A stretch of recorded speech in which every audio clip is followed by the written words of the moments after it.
не паѓало да се спомене македонски, придавката, не дај Боже тоа да се спомене таму, во извештајот, туку се спремала и се подготвувала кованица северно-македонски. И сега, јас, ова што го зборувам, може да го потврди вашата колешка Сонја Мираковска, која во тоа време била дел од парламентарната група, но штетона не е тука за да тоа го потврди, за волја на вистината, мобилизација настанува и така натаму, па не проаѓа ни на АФЕТ не доаѓа, на Комитетот за надворешна политика, камоли за нешто друго. Сега, во нашиот случај, имаме состојба во која што поминува во прва фаза, односно на самиот комитет АФЕТ, амандман во кој што имаме јасно дефиниран македонски идентитет и јасно дефиниран македонски јазик. Кој што беше загрозен. Имаше обид да биде загрозен. Како? Со тоа што еден пратеник во Европскиот парламент додаде придавка модерен. Модерен македонски јазик и модерен македонски идентитет. Јас не знам што ќе се случува на пленарната седница, која што ќе биде 8-9 јули. Отприлика тогаш е најавена, значи за некои 2 недели од денеска. Дали ќе биде повторно поднесен овој амандман, дали ќе биде усвоен, ќе се бориме за да не биде усвоен. Ќе се бориме за да не биде усвоен, се разбира. Но факт е дека излезе на површина стратегијата со сета нејзина вистина на нашиот источен сосед. А тоа е креирање на нов топоним, модерен македонски. Дали тој ќе биде поврзан со идентитет, дали тој ќе биде поврзан со јазик, дали тој ќе биде поврзан со националност, небитно, но факт е дека тоа се случува во главниот град на Европа од страна на некои европратеници во законодавниот дом, кој што треба да е највисокото ниво на демократијата. И сега на сите им е јасно што е во позадина. Јас бев обвинуван, да речеме, зошто ние сме ја кренале толку многу високо оваа тема. Не ја кренавме ние. Ние не ги теравме таму пратениците да поднесуваат амандмани со придавката модерен, сегашен, утрешен, вчерашен и така натаму. Тоа само ја покажува целата вистина на инженерингот кој што ни се подготвува. И добро е што е оваа влада за да се спротистави, затоа што ако беше претходната влада, тоа ќе се поминеше вака. И ќе беа убедени дека добро прават, дека водат напред. Ќе беа убедени. А во суштина не сваќаат дека директно влечат назад и директно го уништуваат европскиот пат на државата.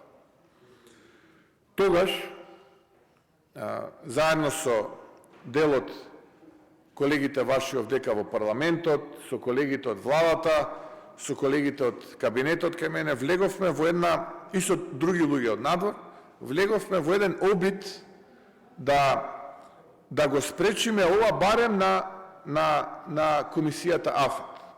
И јас разговарав со многу луѓе. И во прва фаза тоа се спречи. Се спречи со така наречен филибастеринг. Односно, тој усно поднесен амандман беше блокиран од друга група на пратеници. И потоа се гласаше по извештајот и тој помина со резултатот како што помина. Тука нема да застанат, тука нема да се сопре.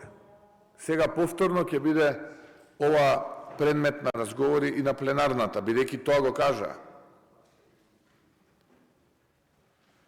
Но добро е исто така, од тука, од највисокиот институт, законодавниот дом, да им испратиме сите заедничка порака. Дека ако се случи тоа, ќе нема поголем удар и за европските вредности, но и за европската интеграција не само на нашата земја, туку и на регионот и на Западен Балкан, целосно, бидејќи ќе се изгуби смислата ако некој прави ваков тип на инженеринг. Ако некој се обидува да направи ваков тип на инженеринг. Тоа е суштината. А ако се вратиме назад, бидејќи слушавме тука дебати, па што има врска, дајте да го смениме уставот, да завршиме работа. Па така беше, што има врска, дајте да го смениме името, еве одиме напред, влечеме со сидрото напред. Нема врска, па селфи, авиончето, ваму, таму, тераме напред. И каде сме?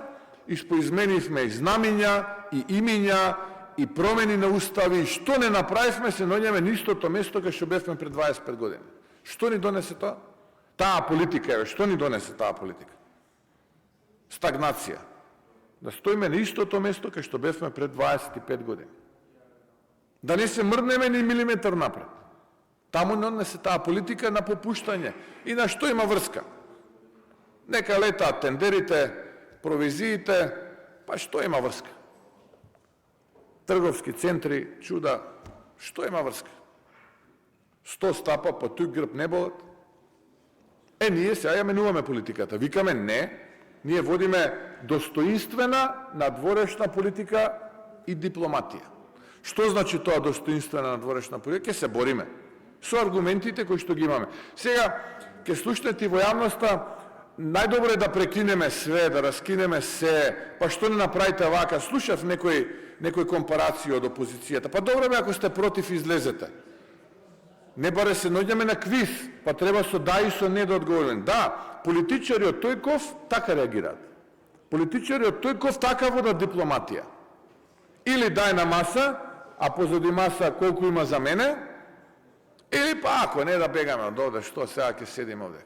Така размислуваат, но ние не размислуваме така. Ние имаме одговорност. Оваа влада се однесува одговорно. Затоа што цени секој потек го мериме 100 пати пред да го повлечеме. 100 пати го и не се импресионираме. Оти таму на тие дебели црвени килими кои ќе отидете и кои ќе згазнете, со 3-4 убави реченици и 17 комплименти, мислите дека ќе поверувате дека сте и супермен, ако немате емотивна интелигенција и искуство во животот. И тоа све ќе потпишете и ќе прифатите. Но сега таму доаѓаат друг тип на политичари. Сега не доаѓаат политичари кои што ги влече напред сидрото. Сега одат политичари кои што знаат точно што сакаат и како сакаат и кои аргументи ги има, и тие луѓе ја представуваат денеска Македонија таму и интересите на граѓаните, на сите граѓани. Затоа што сите граѓани имаат интерес да одат напред. И ние велиме, сакаме, ние припаѓаме тука, ние ќе останеме тука во овој пат, но овој пат ќе се бориме за нашите вредности и за нашата вистина. Нема да се повлекуваме ниту милиметар, нема да се повлечеме ниту 1 милиметар, затоа што од другата страна ние немаме аргументи. Тоа е аргументот што го слушнавте преска, прашање на еден, па дајте да смениме, ова па ќе видиме. Па после ќе видиме, тоа е аргументот. Ние ви гарантираме. Оние истите што ни гарантираа дека ќе имаме европско здравство, истите оние што ни гарантираа дека ќе имаме европско образование, истите тие кои што ни гарантираа дека ќе имаме се и се што. Тоа е суштината. Тоа нема да го имаме. Нити го имаме, нити ќе го имаме. Затоа мора да водиме политика која што знае каде не носи и да водиме политика за да ги оствариме нашите стратешки цели, а при тоа да го сочуваме македонското достоинство. Со модерни не одиме никаде. За жал, тоа е вистината. Со модерни македонци сакаат да нонесат таму. Со модерен македонски јазик да нонесат таму. Тоа е суштината. Тоа го прифатија политичари кои што не им беше гале за ништо и политичари кои што немаа поима од ништо. Денеска ние тоа се трудиме да го исправиме. Благодарам. Јас ви благодарам. Бојан Стојановски, имате 3 минути да се изјасните за дали сте задоволни и да поставите дополнително прашање. Повели.